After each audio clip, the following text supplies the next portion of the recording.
Thank you, Usha, for that wonderful presentation. I'll be talking to you now about more keratitis, which is so relevant to our country because almost half of our cases are due to fungal etiology. It occurs more in males as compared to females, and it occurs more in the monsoon as well as in early winter season. It becomes very important to know which geographical area you are talking about, because the organisms which are present in the various parts of our country are different.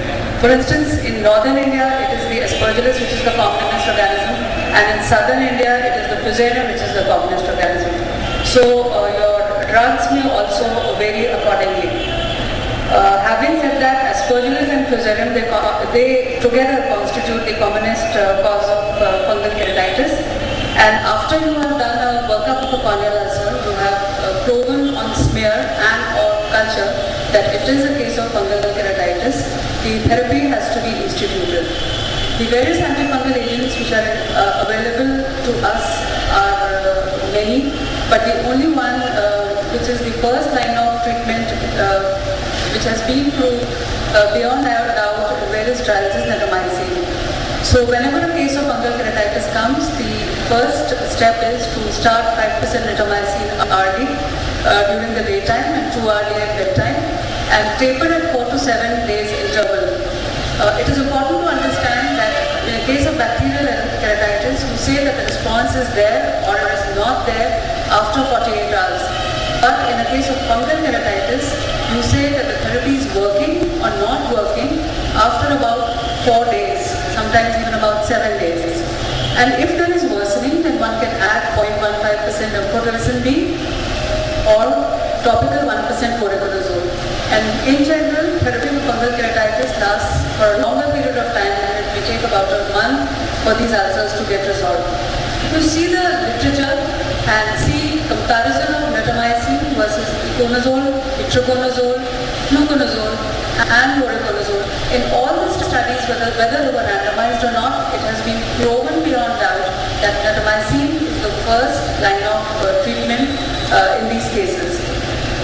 Recent study of mycotic ulcer treatment trial by the Arvind group recruited 368 patients, and they again showed that natamycin had better visual acuity as compared to the voriconazole group, less perforations and less therapeutic keratoplasties as compared to the voriconazole group.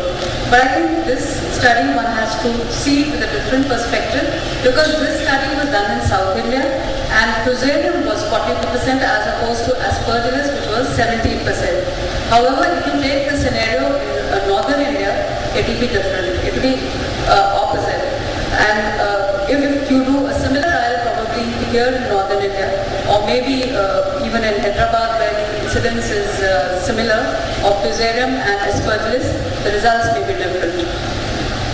A case just to show how it resolves on topical natamycin, and the currently available topical antifungal therapy, we do have limitations because we have in terms of poor ocular penetration, poor bioavailability and the toxicity.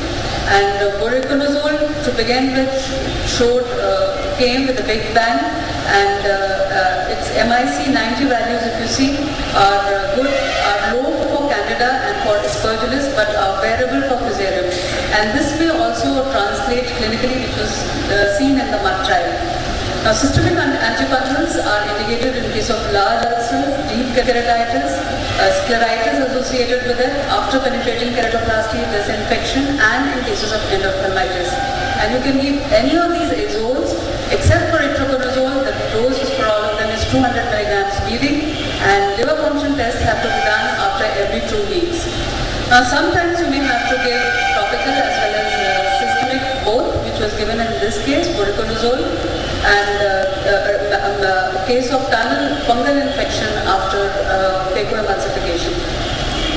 Now, there may be a picture such as this when there is no response to topical as well as systemic antifungal agents. Then you need to actually inject the drug at a more cellular level, or you have to do what is called as the targeted drug delivery in the form of intracameral or intrastromal injections.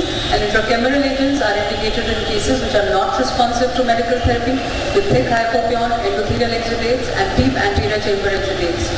We like to use voriconazole to 100 microgram per 0.1 ml because that is less toxic. People have used amphotericin B 5 to 10 microgram per 0.1 ml. And these are the slides just to show how you can prepare these agents, and in case you are interested, I can give you this after the instruction course. As far as the intracameral injections are concerned, the various studies and literature have shown 90% IL healing on it, but these were no randomized control trials. They were case series or isolated case reports. The only trial was this, which showed that intracameral amphotericin B was better in terms of time to disappearance of hypopion as well as vital improvement. Just to show how hypopion can disappear in these cases if you give intracameral amphotericin B or voriconazole. There are side effects in the form of pain. With amphotericin B, you tend to have very severe anterior chamber inflammation. There can be cataract, and theoretically, although no case has been reported, there could be secondary infection. Intrastromal injections are indicated in cases of deep mycotic keratitis, with non-perforated corneal ulcers which are not responsive to conventional topical and systemic antifungal therapy for 4 weeks. And 2 studies were done from our center. One of the first studies was undertaken from our center again to show that intrastromal injections do work. And these are the first 3 cases which we reported in the American Journal of Ophthalmology. And subsequently, we saw it in again 12 more eyes. Now, we undertook a trial to compare the bupropion versus intrastromal voriconazole as an adjunct to natamycin in recalcitrant fungal keratitis. So, all those cases who did not respond to 2 weeks of natamycin, we gave them either topical voriconazole 1% or at least 3 injections of intrastromal voriconazole 72 hours apart and continued natamycin along with it.